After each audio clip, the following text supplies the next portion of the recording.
I'm Mrs. Reed. I'm the co-advisor of Model UN, and we started the team in 2018. And we had started out with less than 10 kids, and now we're somewhere around 40. So it's grown quite a bit over the years.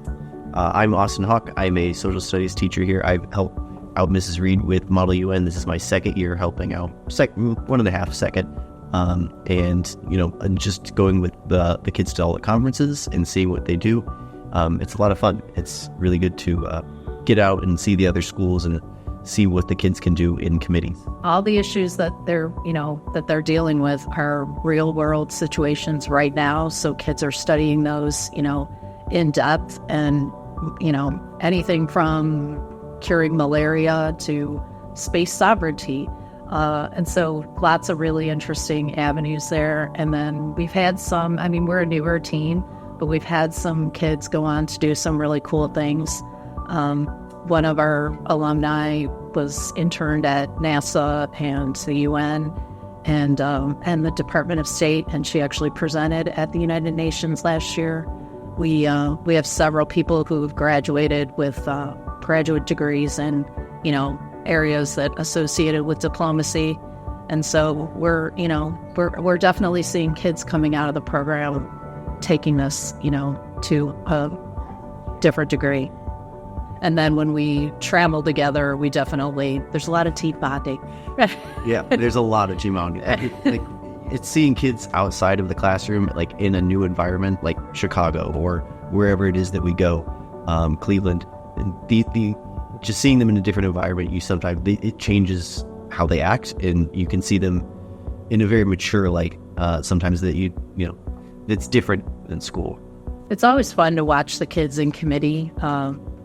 This year, Annie and Fiona were on the U.S. Senate Historical Committee in 1962, and Fiona was kidnapped for being a fascist. So that was fun. It's so fun to just watch them over the years. Some kids come in really quiet and introverted, and then just seeing them just become more and more confident with their public speaking and research skills and developing really strong friendships. It's just that's definitely one of my favorite things to watch their progression over the years.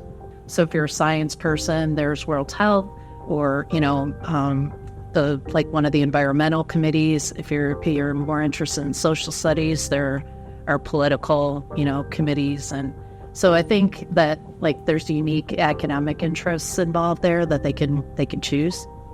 And just every conference is a little bit different. So every time we go to one, I feel like you're getting a new and unique experience, and it's never formulaic that you're going through the same steps every time. It's always a different thing.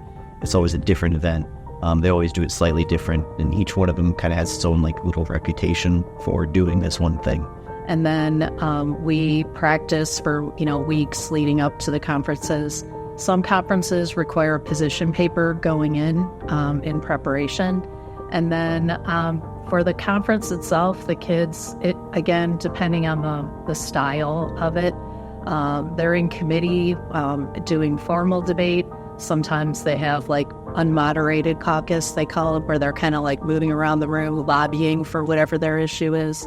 And then the ultimate goal is to resolve the issue with a formal UN resolution that's voted on at the end. And hopefully, they solve all the problems of the world.